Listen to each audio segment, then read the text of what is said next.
더 이렇게 과장돼서 안녕하세요 이랬으면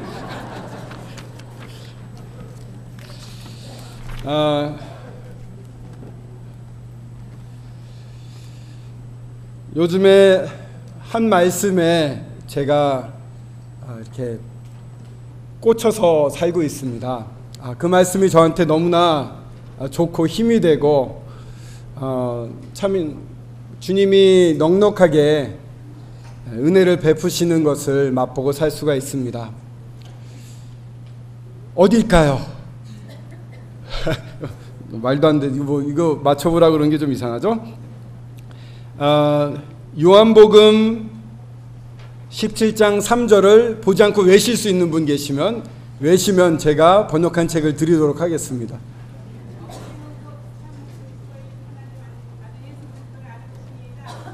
조금 앞부분이 조금 다시 한번 천천히 해주시겠습니까?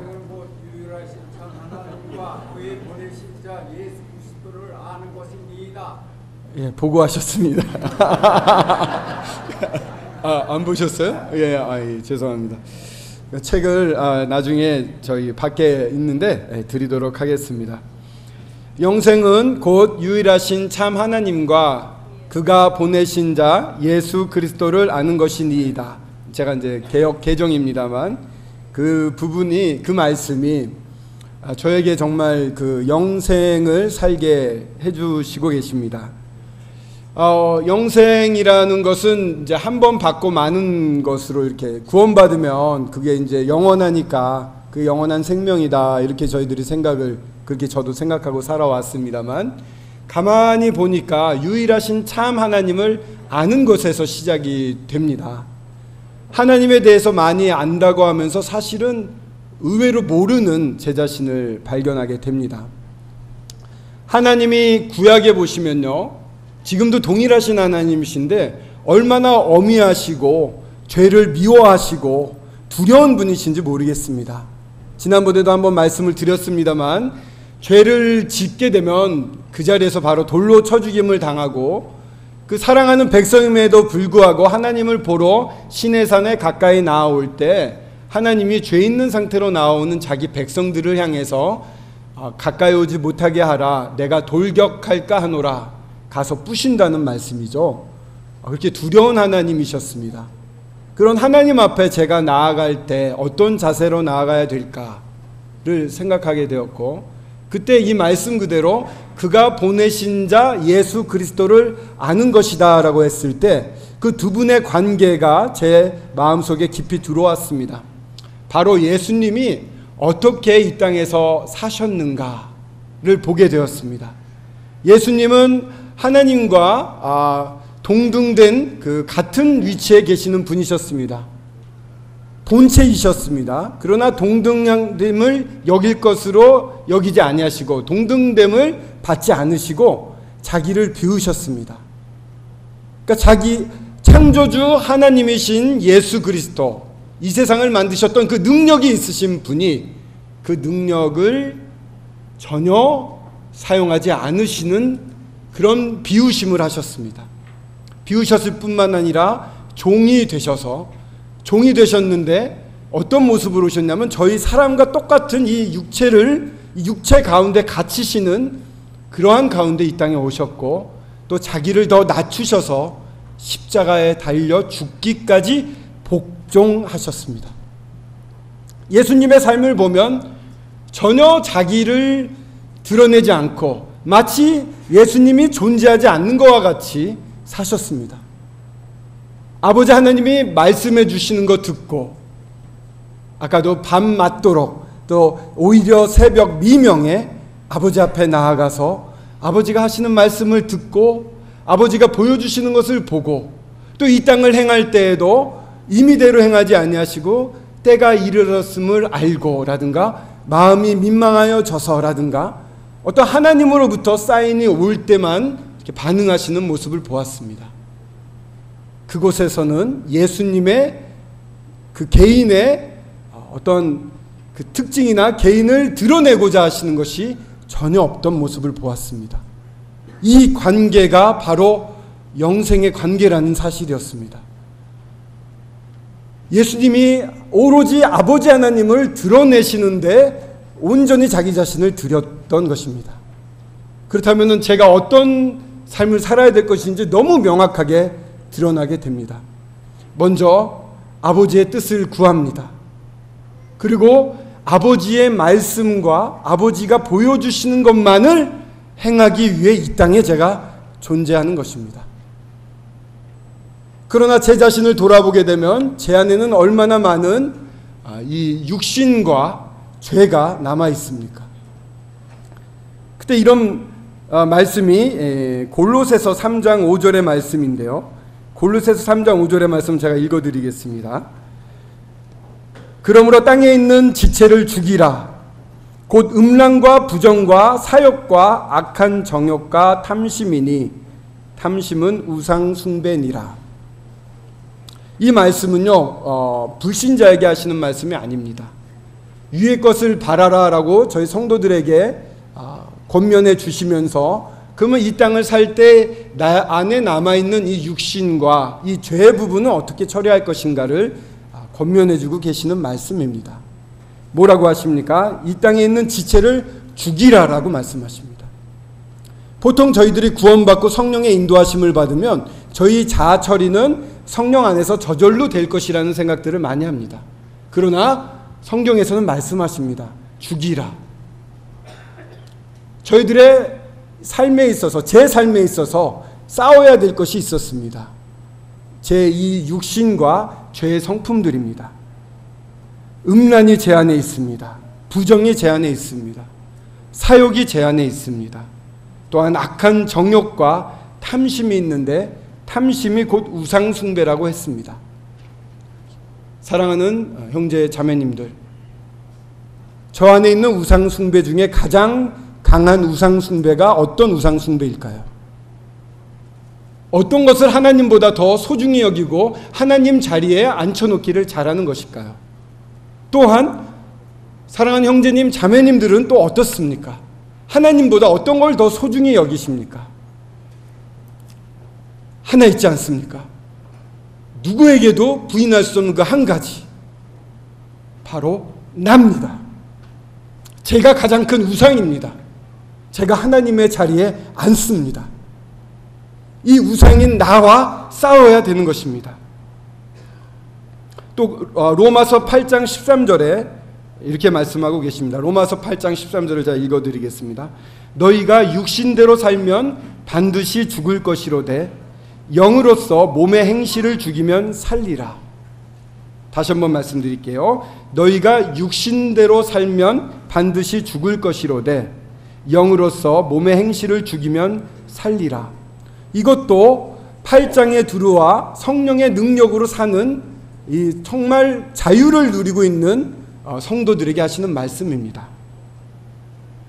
그러나 그렇게 주님 안에서 놀라운 해방의 경험을 했음에도 불구하고 계속해서요, 이렇게 육신대로 내 안에 있는 죄와 내 성품이 원하는 대로, 옛 성품이 원하는 대로 살게 되면 반드시 죽을 것이로다. 죽는다는 것은 분리를 의미합니다.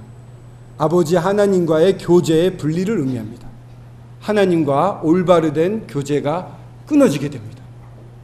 그렇기 때문에 영으로서 성령의 능력으로 이 몸의 행실을 죽이라고 말씀하고 계십니다. 죽이라는 말씀이 2번 나왔습니다.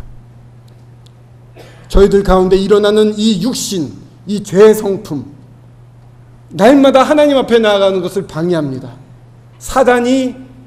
사단은요, 이 육신과 죄의 성품 가운데서 일을 합니다. 이게 무대가 되는 겁니다. 내 안에 있는 육신과 이 죄의 성품이 펼쳐질 때 사탄이 들어올 수가 있습니다. 제일 먼저 주의해야 될 것은 나였습니다. 내 생각, 내가 원하는 것, 내가 옳다고 배운 것, 내 경험, 나의 견해, 이런 것들이 강합니다. 그리고 하나님의 뜻보다 강하게, 하나님이 원하시는 것보다, 하나님이 말씀해 주시는 것보다, 하나님이 보여주시는 것보다 그것이 더 크게 제 자리를 제 마음속에 한가운데 자리하고 있는 것을 보았습니다. 그러나 주님은 절대 그러지 않으셨습니다. 그분은 하나님과 동등되게 말씀하실 수 있는 위치에 계셨던 분입니다. 창세전부터 영광을 같이 누리셨던 분입니다. 그런 분이 자기를 비워서 낮아지셨습니다. 더 낮아지셨고 죽기까지, 십자가에 달리기까지, 그 저주를 받으시기까지 자기 자신을 낮추셨습니다. 제가 할 것은요, 먼저 아버지를 명확하게 알고 아버지의 뜻을 구하는 것이었습니다. 아버지가 뭐를 원하신가를 듣고 또한 보고 그대로 행하려고 해야 했던 것입니다. 그리고 이제 제 안에서 움직이고 있는 저 우상, 제 생각들을 제어시키는 일을 했어야 됐습니다. 그러면서 이 요한복음 17장에 보시면요, 이 두 가지죠. 아버지의 뜻과 우상 숭배, 이 나를 죽이는 것과 또 한 가지 무엇이 있습니까?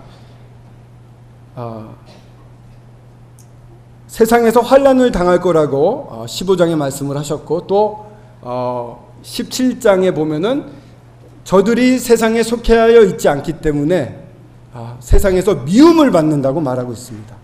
나도 세상에 속해 있지 않는 것처럼 저희들도 세상에 속해 있지 않다고 합니다.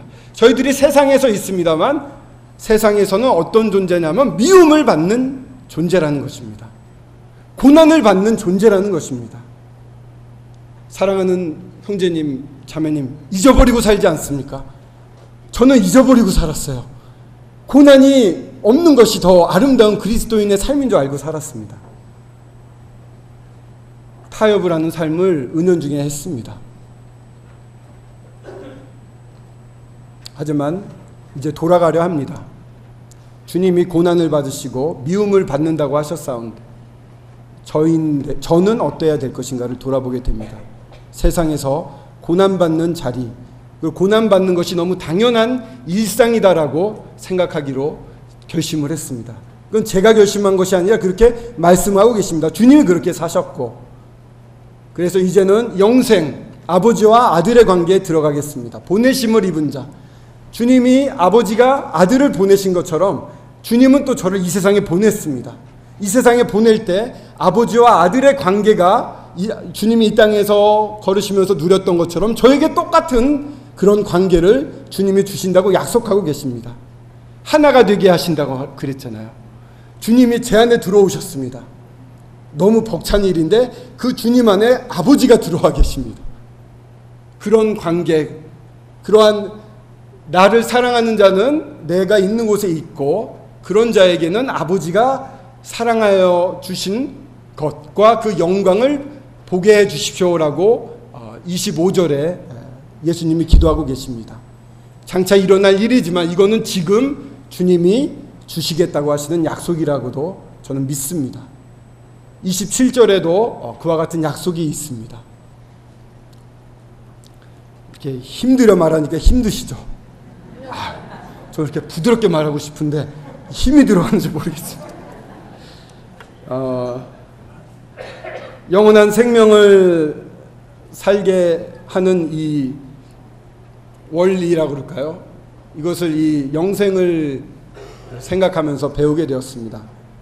TIP라고 이렇게 외국 분들은 뭐 이렇게 붙이는 걸 좋아하셔서 저도 한번 TIP라고 붙여봤습니다. T는요, PIT구나. 죄송합니다. PIT, pit, 구멍이라는 영어라고요. 그래서 제가 살다가, 성도님들도 살다가 침륜이나 구멍에 빠져서 허우적거리지 않습니까?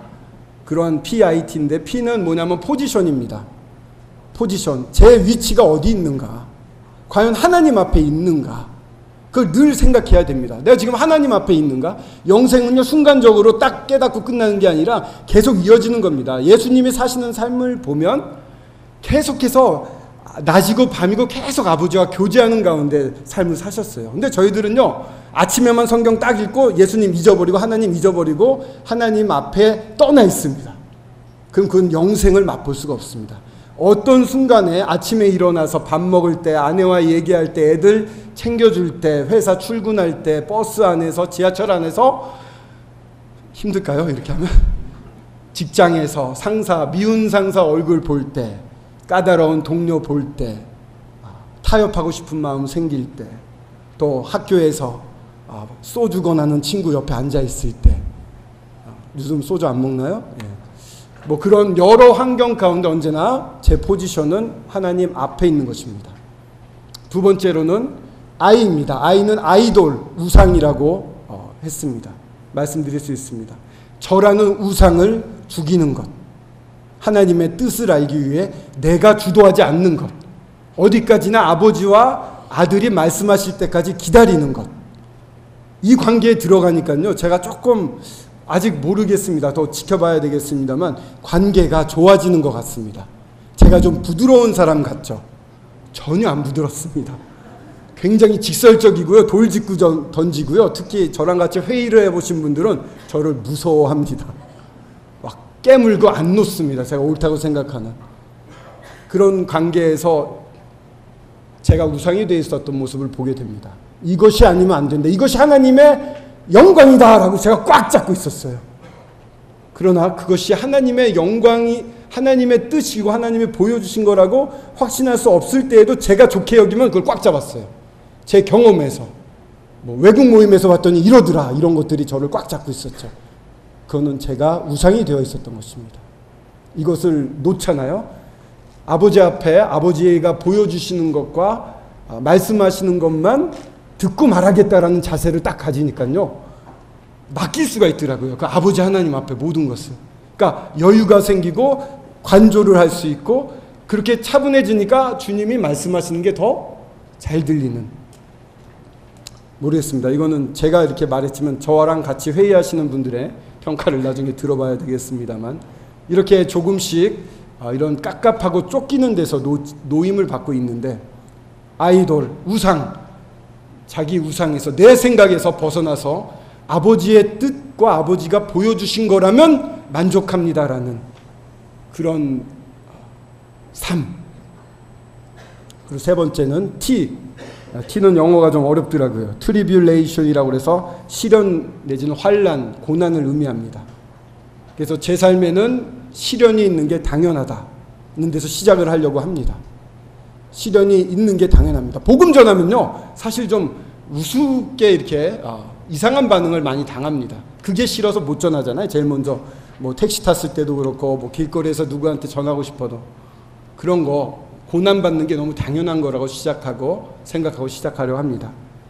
PIT, 나중에 또 여쭤볼지 모릅니다. PIT 각각 무엇일까요? 포지션과 우상과 또한 시련, 제 위치와 제 뜻과 제가 받을 고난에 대해서 모든 면에서 이제는 적용을 해보려고 합니다. 여기 계신 사랑하는 형제님들 그리고 자매님들도 한번 생각하고 행해보시면 좋겠습니다. 내가 과연 어떤 일을 하고 있을 때 이게 하나님 앞에 서 있는가? 그리고 지금 이거 말하고 행하려고 하는 게 과연 나한테서 나온 것인가? 주님이 원하시는 것인가? 그리고 과연 내가 이 시련 받으려고 하는 걸 두려워하고 있는가? 아니면 당연한 것처럼 주님이 받으셨던 그 고난을 받듯이 나도 받으려고 하고 있는가? 저희들의 삶이 변할 것이라고 믿습니다. 제가 조금 변했는데요, 이런 조금 변하는 맛을, 그게 저한테서 나와서 변한 게 아니라 주님이 주셔서, 주님이 그런 순간마다 생각과 마음을 붙잡으시고 또한 지혜를 주십니다. 이게 영원한 생명을 누리고 사는 영생의 관계에 들어간 이 교제 가운데 있는 삶이 아닌가 생각이 되었습니다. 그런 관점에서 계속 결혼에 대한 부담이 있었습니다. 결혼이 참 어렵지 않습니까? 그래서 가정의 달이 하루 지나버렸습니다만 오늘까지 또 이렇게 권하는 분들도 계셨고 해서 청년회 또 이렇게 섬기고 있기 때문에 결혼에 대해서 한번 살펴보고 싶은데, 이 PIT, 정말 하나님 앞에서의 위치와 내가 우상이 되고 있지 않는가와 정말 고난을 받으려고 하는가라는 관점에서 이 결혼도 살펴볼 수 있을 것 같습니다. 결혼은요, 창세기 성경에서 말하는 결혼이 있습니다. 성경에서 지지하는 결혼이 있습니다. 명확하게 있습니다. 그리고 그와 반대되는 것은 육신 결혼과 불신 결혼, 제 말을 좀 만들어 봤습니다. 육신적인 결혼과 또한 믿지 않는 자와 결혼하는 불신 결혼이 있을 수 있습니다. 성경적인 결혼은 창세기 2장 22절을 보시면 처음 결혼식이 등장을 합니다. 창세기 2장 22절 한번 보겠습니다.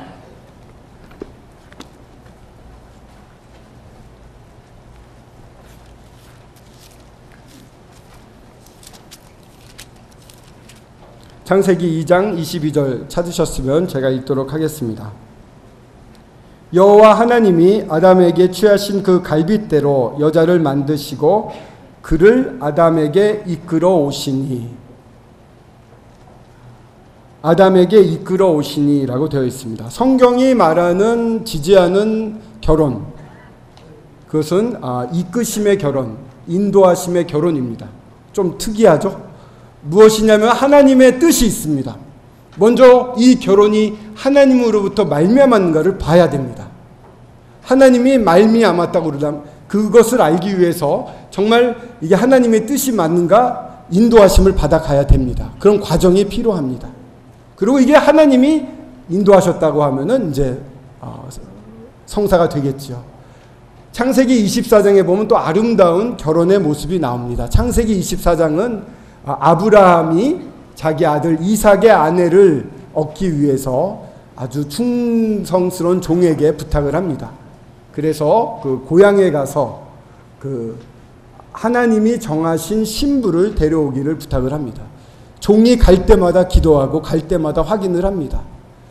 이 낙타들에게 물을 먹이는 그러한 여인, 기도했을 때 주님이 확실하게 보여주십니다.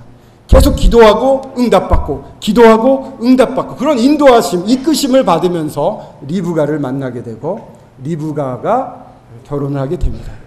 이것이 성경에서 지지하는 결혼입니다.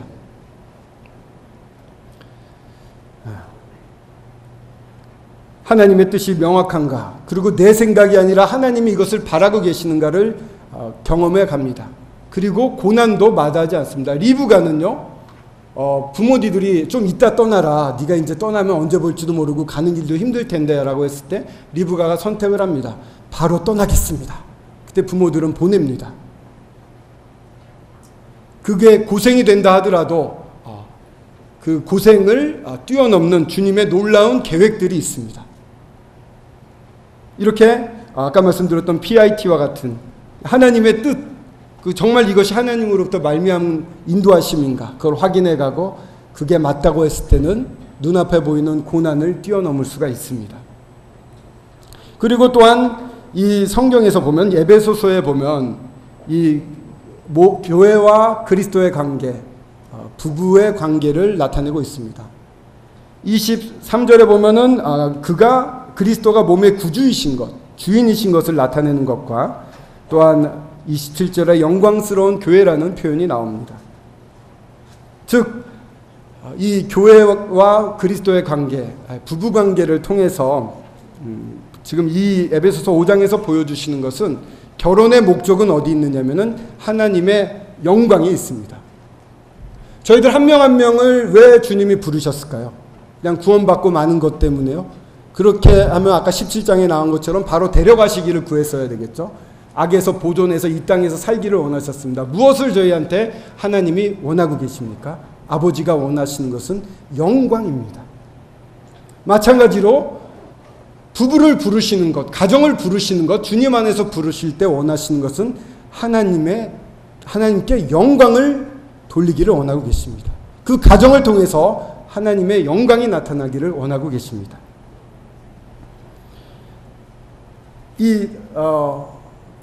교회를 통해 그리스도가 영광을 받습니다. 그러면 그러한 삶 가운데 들어온 부부들은 어떻게 될까요? 각각 주님의 부르심을 듣습니다. 그리고 주님이 원하시는 아버지의 뜻 가운데 둘이 이제 하나가 되어 갑니다. 그 과정에서 정말 이것이 하나님으로부터 나왔는지 진지하게 분별을 합니다. 분별을 한 다음에 하나가 됩니다. 그럼 그 가정이 주님이 기뻐하시는 가정으로 세워집니다. 주님이 기뻐하시는 가정에서 아내들은 남편을 세우기를 노력하고 자녀를 돌보기를 원합니다. 디모데 전서 2장에 나오는 여자가 해산함으로 구원을 얻으리라 라고 하는 것은 처음에 하나님의 창조 질서로 돌아가는 걸 의미합니다. 돕는 배필로 여자를 지으시고 남자를 세워서 이 세상을 다스리는 일을 돕고 또한 가정을 잘 보살펴주는 역할, 그런 역할들을 아내들이 차분하게 가정에서 합니다. 그렇게 될 때 그 가운데서는 그리스도의 성품이 자라나게 됩니다. 이 관계 가운데 자라나는 맺어지는 열매가 참으로 필요합니다. 자녀들이 성장하며 부모님의 그리스도를 닮아가는 모습 가운데 그리스도를 또한 닮아갑니다. 그리고 또한 그렇게 안정된 가정 가운데 은사가 있는 형제님들이 차분하게 세워집니다. 가정이 흔들리면 은사가 있더라도 은사를 발휘하기가 어려운 경우들이 많이 있습니다. 이렇게 그 은사가 죽게 되는 경우도 많이 있습니다. 안전한 가정 가운데 많은 것들이 이렇게 자라나게 됩니다. 자라나게 돼서 그 가정을 통해서 일꾼이 세워지고 또한 그리스도의 향기가 나타남으로 말미암아 성도들이 그 가정에서 가서 쉴 때 너무나도 이렇게 편안한 정말 성령의 열매를 맛본 것 같은 쉼을 얻을 수가 있습니다. 또한 구도자분들도 그런 가정을 통해서 형제님의 어떠한 복음과 자매님의 섬김과 이런 것들을 통해서 주님을 알게 됩니다. 가정이 어떻게 보면 이 건강한 교회의 핵심 단위가 됩니다. 이러한 건강한 가정들이 주님이 기뻐하시는 이유입니다. 개개가 그렇게 성장하며 교회를 세워갑니다. 교회가 점점 자라나며 그리스도께 영광을 돌립니다. 이와 같은 구조를 주님이 만드셨고 그것을 기뻐하고 계십니다. 개인을 부르시는 것도 하나님의 영광을 위해서입니다. 그리고 결혼해서 가정을 부르시는 것도 하나님의 영광을 위해서 부르십니다. 이것이 아버지의 뜻입니다. 이 아버지의 뜻 가운데 저희들이 서야 됩니다. 아버지 앞에 있어야 됩니다. 그리고 결혼 과정에 대해서도 이것이 과연 주님으로부터 나온 것인지를 순간순간 여쭙고 확인을 해야 됩니다. 그러나 육신적인 경우를 말씀을 드려보겠습니다.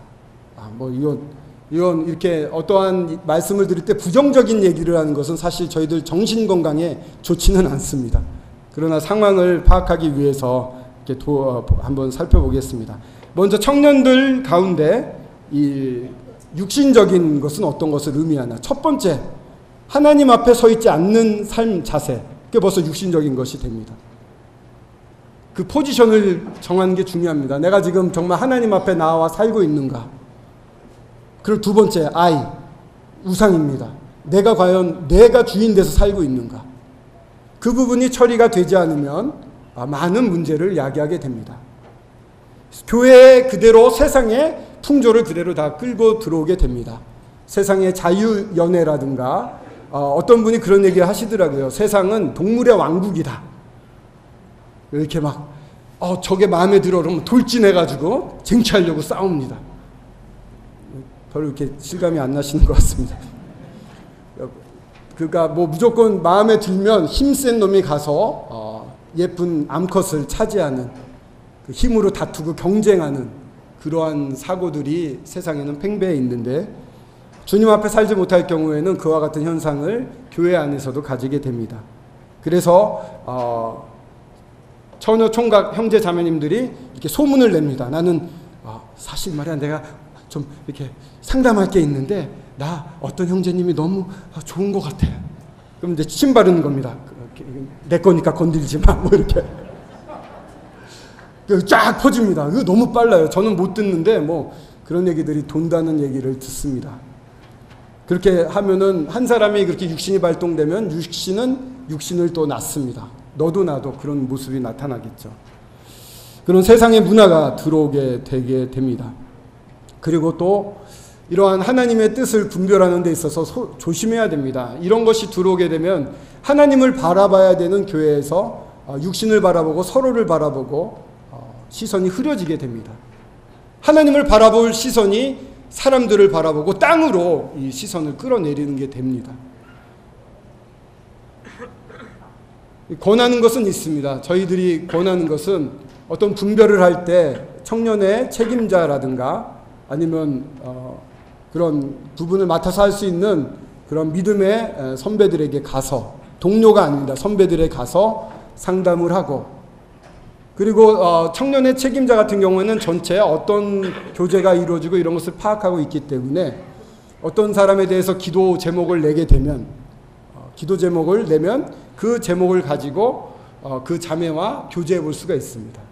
물론 어느 형제가 마음 있다고 하는데 어떻게 생각해 이런 게 아니라 지금 결혼의 인도하심을 받는가, 결혼의 상태에 결혼할 준비가 되어 있는가, 혹시 인도하심을 받는 형제가 있는가, 뭐 이런 것을 이렇게 우회적으로 교제를 할 수가 있습니다.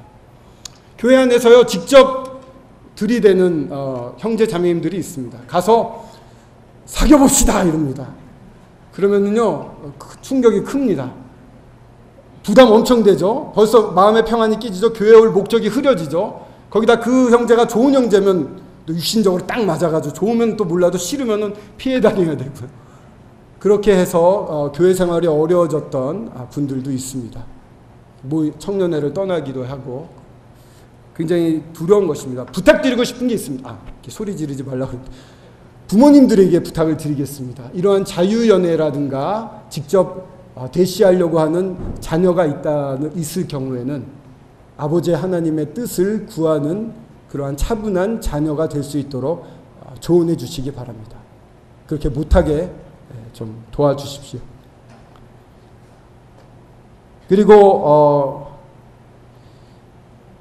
아까 말씀드린 대로 결혼을 할 때 어떠한 이런 분별이 필요로 할 때에는 보통 이제 양쪽 다 주님이 주신 것 같다는 판단이 쓰게 되면 두 분 다 이렇게 자매님도 형제님도 그런 주님의 뜻인 것 같다, 좀 분별할 필요가 있다, 주님의 뜻인지 분별해 볼 필요가 있다고 하면은 한 달 내지 2달 정도 시간을 두고 교제를 할 수 있도록 이렇게 자리를 마련을 해줍니다. 그거는 사귀는 게 아니라 하나님의 뜻을 분별하는 선입니다. 어디까지나. 그래서 주님의 뜻을 분별하는 과정이기 때문에 그게 잘 과정이 이루어지면, 주님의 뜻이라고 분별되면은 진행이 되는 것이고, 주님의 뜻이 아니라고 했을 때 끊을 수 있습니다. 그러면 양쪽에게 그다지 큰 타격이 안 됩니다. 뜻을 분별한 거였기 때문에, 감정을 키워서 연애를 시작한 게 아니기 때문에 그것이 가능합니다. 이런 것들이 북부 안에서도 이루어지고 있습니다. 이렇게 다 전폭적으로 되진 않지만 이러한 과정들을 통해서 결혼하시는 분들도 있습니다.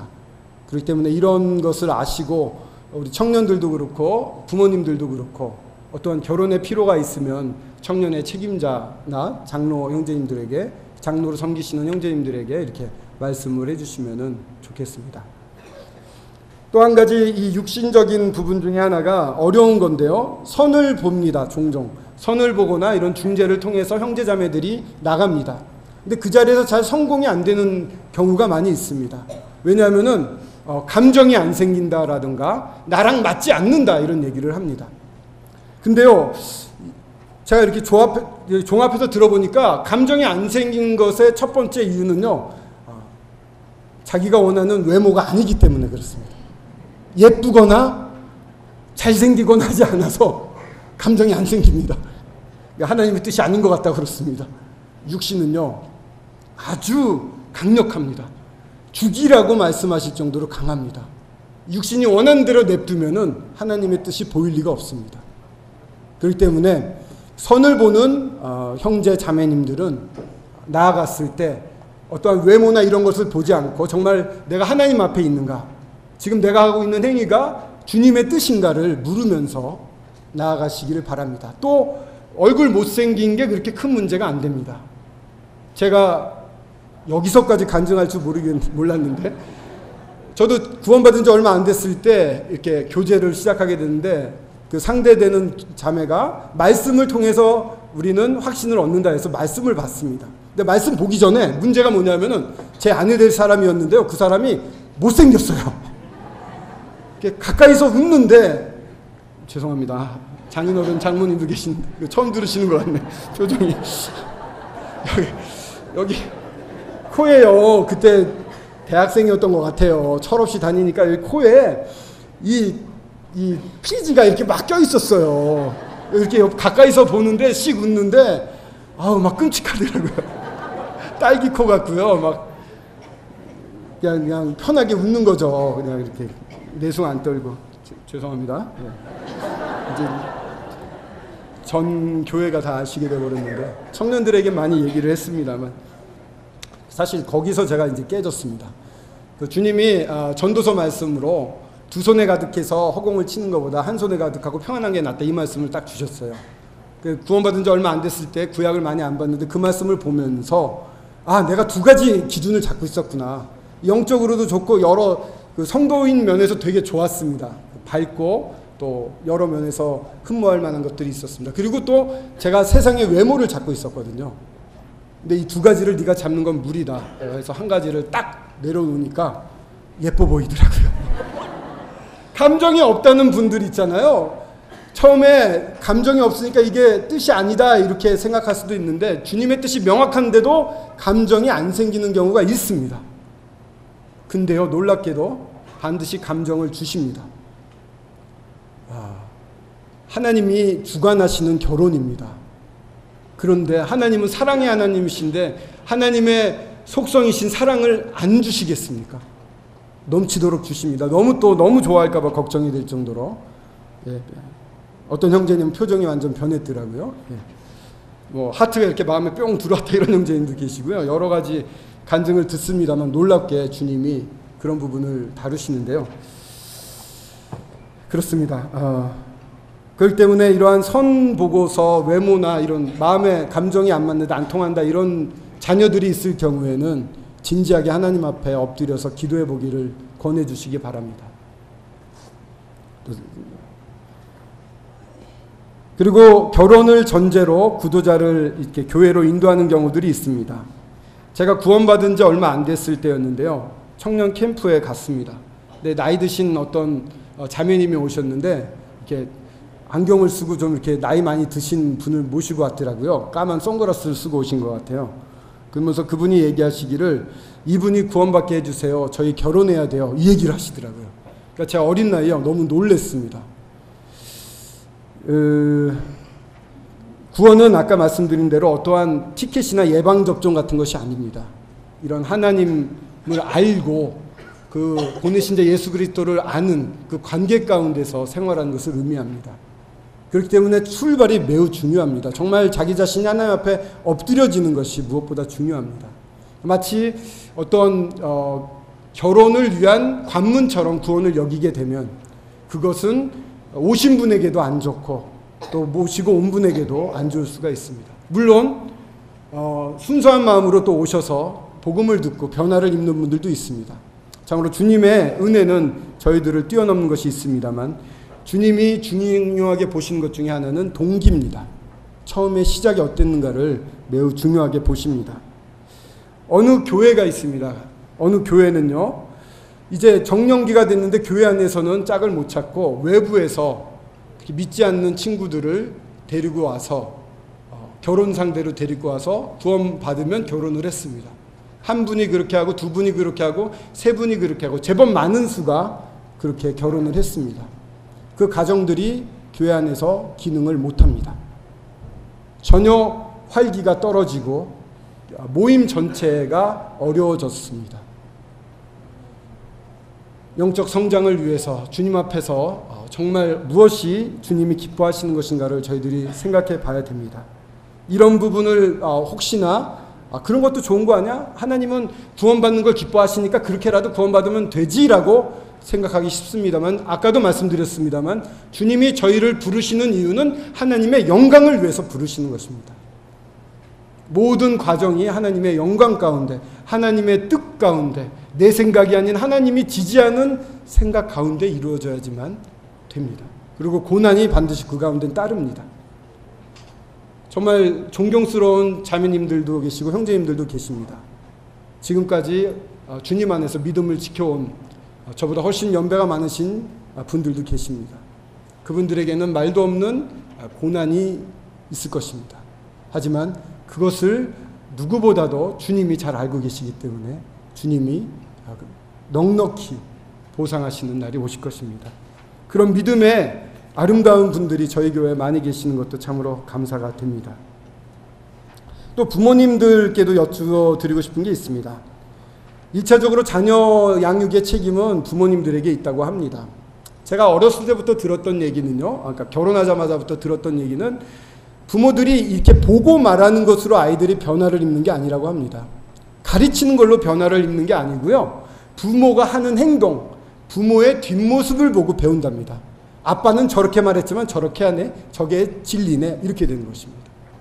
그러니까 부모님들의 책임, 청년들의 책임은 어떻게 보면 부모님들의 책임이 됩니다. 제 아들이 이제 대학교 1학년이 됐습니다. 굉장히 두렵습니다. 어떻게 이 아들이 변해갈지 모르겠습니다. 그러나 저희들은 연약이 많이 있었습니다만 저희들에게 책임이 있다고 생각을 합니다. 그렇기 때문에 이 부모님들이 하나님 앞에 나와서 하나님의 뜻만 구하는, 내 생각을 버리고 고난을 감수하는 삶을 사는 것이 자녀들도 똑같은 삶, 똑같은 선택을 할 수 있게끔 해준다고 믿습니다. 가장 어려운 것은 세상적인 기준이 결혼할 때 들어오는 것입니다. 중요한 일일수록 육신이 발동을 합니다. 일륜지 대사라고 부르는 이 결혼에 가장 육신이 강하게 움직이게 됩니다. 그렇기 때문에 숨어 있었던 육신들이 청년이든 부모님이든 다 드러나게 되는 것은 사실인 것 같습니다. 어쩔 수 없습니다. 그걸 탓하고자 생각하지 않습니다. 왜냐하면 너무 중요하기 때문에 모든 노력을 쏟게 되기 때문입니다. 그러나 세상적인 기준은요, 얼마든지 변할 수가 있습니다. 경제력이나 학력이나 가정환경, 역전되는 케이스를 많이 봐왔습니다. 그렇기 때문에 그러한 가운데서 자유로워지실 수 있으면 좋겠습니다. 또 자녀를 주님이 맡기신 독립적인 인격체로 인정하시고 또 잘 떠나보낼 수 있도록 준비를 하시는 것도 소중하다고 생각을 합니다. 너무 많은 간섭을 하거나 예를 들면은 저희들이 유교적 경향이 강하기 때문에 어린 사람에게 대해서는 쉽게 대할 수가 있습니다. 그러나 성도의 예절로 서로 대할 때 주님께서 기뻐하실 것입니다. 주님이 귀히 보시는 분을 거기에 합당하게 보는 것도 필요할 것입니다. 그리고 자녀들에게는 부모님께 순종하라라는 명령이 에베소서 6장에 먼저 나오고 있습니다. 그렇기 때문에 자녀들은 부모님의 권위 앞에 굴복하게 되어 있습니다. 순종하게 되어 있습니다. 그렇기 때문에 더더욱 어떻게 보면 자녀들이 더 약하다고 말할 수 있는데 부모님들이 잘 대해 주셔야 됩니다. 더 배려를 해 주셔야 됩니다. 왜냐하면 상처가 커질 수가 있습니다. 자녀들을 노엽게 하지 말라고 말씀하고 계십니다. 그래서 에베소서 6장 4절에 그렇게 말씀하시죠. 주님의 교훈과 훈계로 양육하라고 말씀하십니다. 부모님들이요, 자녀들을 양육하려고 할 때 자기의 경험과 자기의 척도를 가지고 교육하는 경우가 대부분일 것입니다. 하지만 아까 말씀드린 대로 아버지 하나님 앞에 나와 있는가, 내가 지금 하고자 하는 것은 주님이 지지하는, 주님으로부터 말미암은 것인가, 나로부터 말미암는 것인가, 이것을 그때도 생각해야 될 것입니다. 주님이 주신 교훈과 훈계로 하라고 하십니다. 주님 외의 것으로 자녀들을 양육하려고 하지 않으시면 좋겠습니다. 지금 내가 하고 있는 이 모든 것들이 정말 주님이 원하시는 것인가, 주님이 지지하시는 것인가를 생각하면서 했으면 좋겠습니다.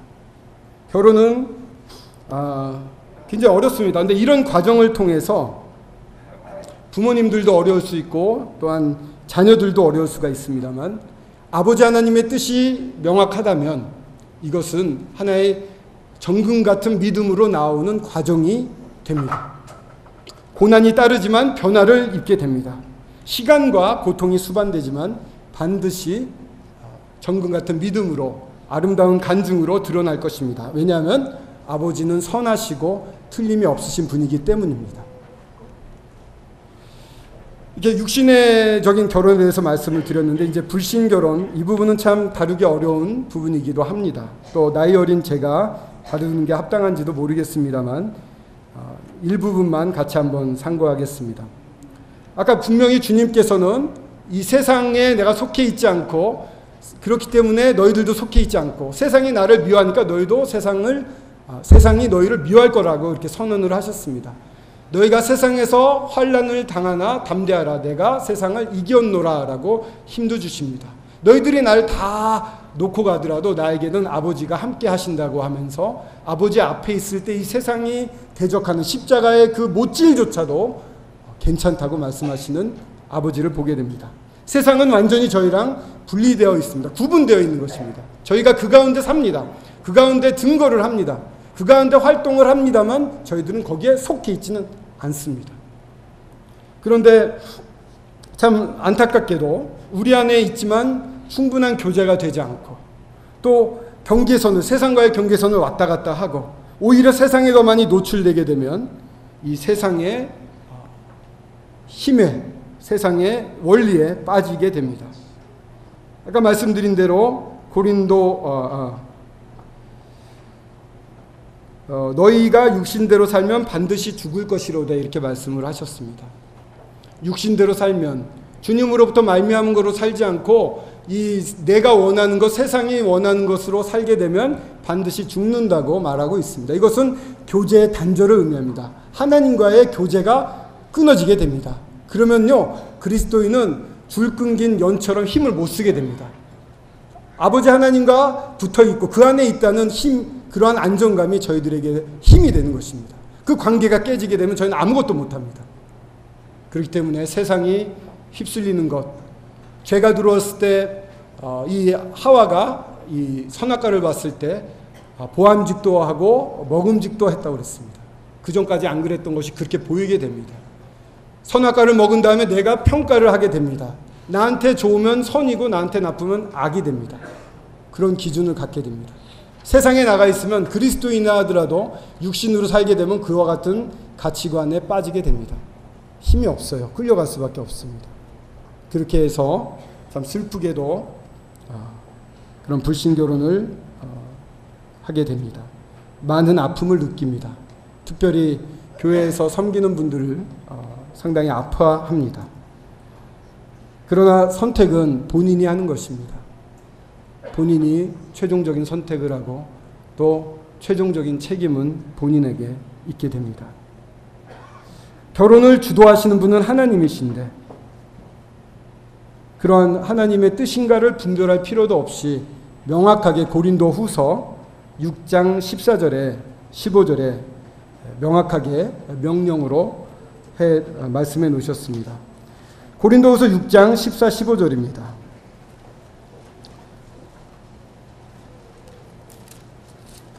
6장 14, 15절 읽겠습니다. 너희는 믿지 않는 자와 멍에를 함께 매지 말라. 의와 불법이 어찌 함께하며 빛과 어두움이 어찌 사귀며 그리스도와 벨리알이 어찌 조화되며 믿는 자와 믿지 않는 자가 어찌 상관하며.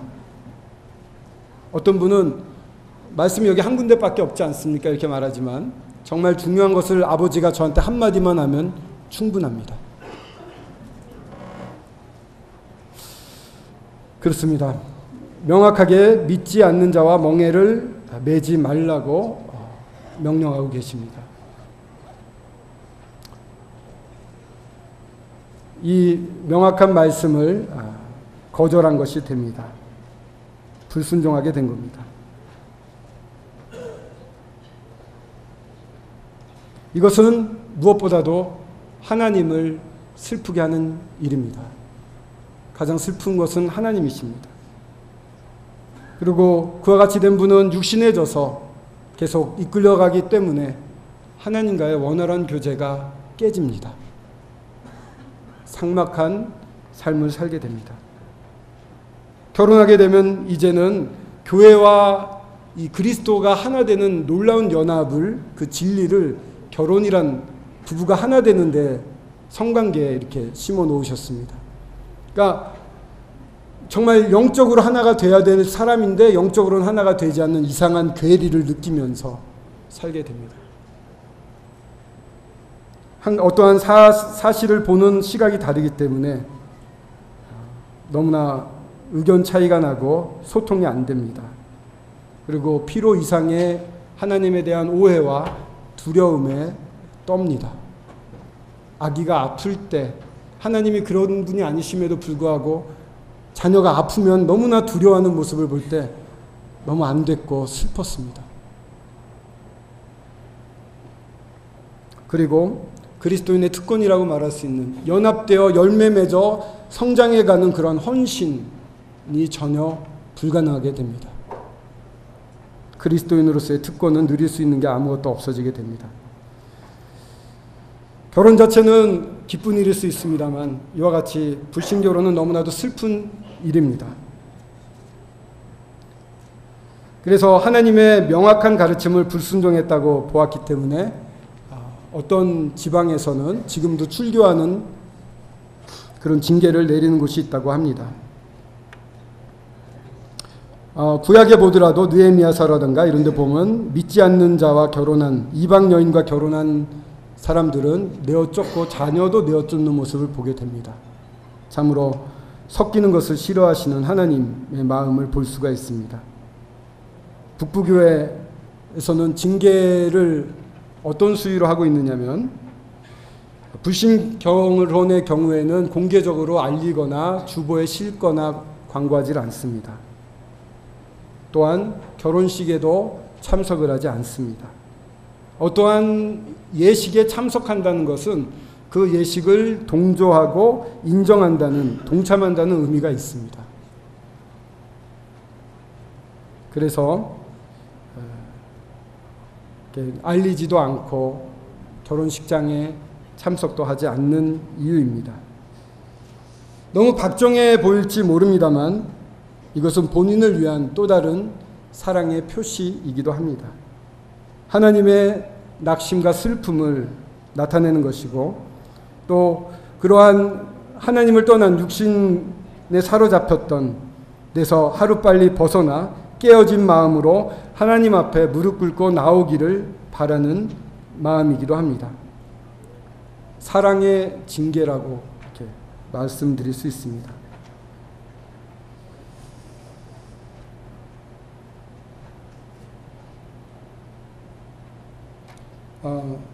그러나 이 일륜지 대사이기 때문에 또 여러 부모님들 간에 이러한 관계가 있기 때문에 축의금을 보내는 것은 하는 것이 또 마땅하다고 보여져서 그것은 또 하고 있습니다. 그러나 징계는요, 잘라버리려고 하는 것이 아닙니다. 징계는 회복시키려고 하는 것입니다. 다시 얻기 위해서 하는 것입니다. 이미 결혼식이라든가 교회에서 축복을 받지 못했기 때문에 어떻게 보면은 이미 징계가 이루어졌다고 볼 수가 있는 것입니다. 그리고 또 이렇게 결혼하신 성도님 가정은 굉장히 두려움을 안고 살아가는 모습을 보게 되고 또 많은 슬픔과 하나님과 교제가 안 되는 답답한 가운데 있고 또 그리스도인으로서의 특권을 잃고 살아갑니다. 어떻게 보면 이미 많은 징계를 받고 있는 삶이라고 생각이 됩니다. 그렇기 때문에 저희 교회가 할 일은 깨어진 마음으로 다시금 나아온 이런 분들, 정말 하나님 앞에서 서 있지 않았고 이러한 추진하는 가운데 하나님의 뜻이 아닌 내 뜻이 더 앞섰다는 것을 인정하고 고난을 회피했던 그런 부분들을 주님 앞에 고백하고 용서를 구하며 나오는 분들에게는 따뜻하게 맞이하고 또한 함께 나온 그 배우자를 위해서 기도하고 또한 전도를 해야 된다고 분별이 됩니다. 저희들이 이와 같은 주님의 뜻을 따르지 않은 일이 일어나지 않도록 서로 돌아봐야 될 것입니다. 또한 섬기는 분들이 더 열심히 돌아볼 필요가 있겠지요. 서로를 경계하고 말씀으로 권하면서 주님 앞에 서서 주님의 뜻인지를 분별할 수 있는 그런 교제 가운데 그리고 그런 고난을 두려워하지 않는 삶 가운데 저희들이 살아갈 수 있으면 이러한 슬픈 일은 막아질 수 있다고 생각이 됩니다. 또한 이런 슬픈 일이 있은 다음에도 또한 그들을 위해서 기도할 수가 있게 된다고 생각이 됩니다. 깨어진 마음으로 주님 앞에 나올 수 있으면 참 감사하겠습니다. 이렇게 쉽지 않은 얘기를 말씀드린 이유는요, 요즘 불신결혼에 대해서 많은 또 육신적인 결혼에 대해서 이 결혼에 대해서 성도님들이 가치관이 많이 흔들리고 있는 것처럼 보였습니다. 그래서 함께 한번 돌아볼 필요가 있다고 생각이 되었고 또 정말 송구스럽습니다만 이런 불신결혼을 하신 배우자분들께 아내 혹은 남편이 얼마나 어려운 결정과 그러한 삶 가운데 있는지를 조금이나마 헤아릴 수 있는 시간이 되었으면 감사하다는 생각이 있었습니다. 또 그런 이런 일을 통해서 그 배우자분들이 주님을 영접하는 일이, 주님 앞에 나와서 무릎 꿇는 일이 속히 일어날 수 있기를 바라는 마음이 있습니다. 그걸 위해서는 우리 모두가 함께 기도했으면 좋겠습니다. 이제 마지막으로 저희들이 세상과는 명확한 경계선을 긋고 살아야 됩니다. 고난받는 것을 당연한 것으로 여기는 살아야 됩니다.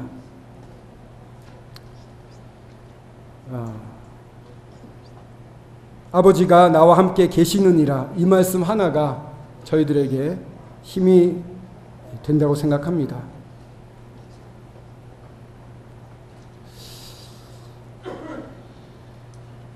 마지막으로 여쭤보겠습니다. 처음에 제가 PIT라고 그랬는데 PIT를 설명해 주실 수 있는 분 계십니까 혹시?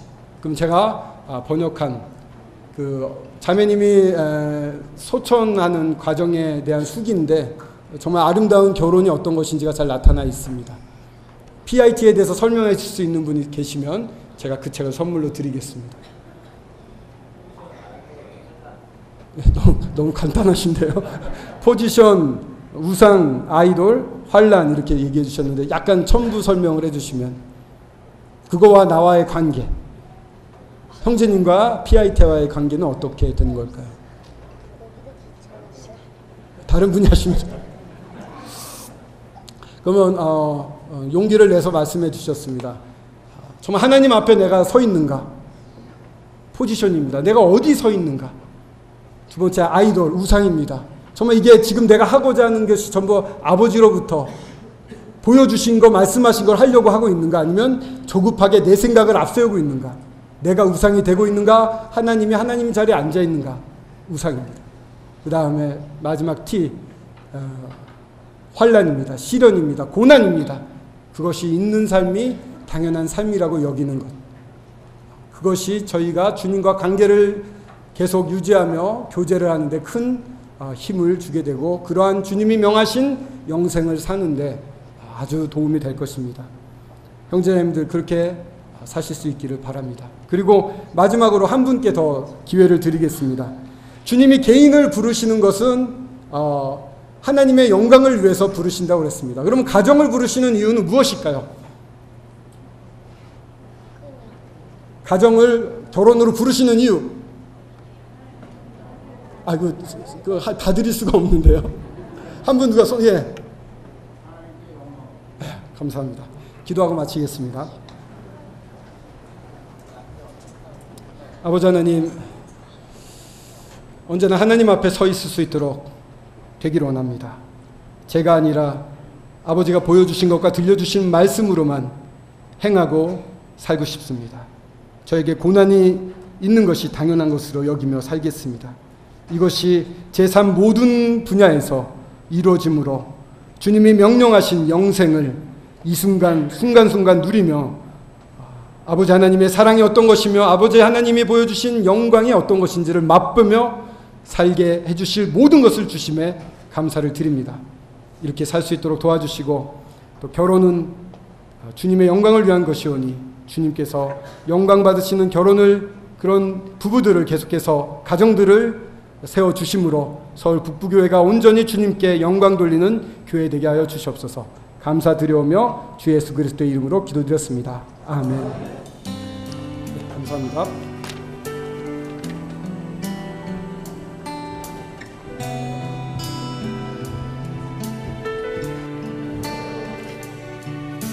저렇게 과장돼서 안녕하세요.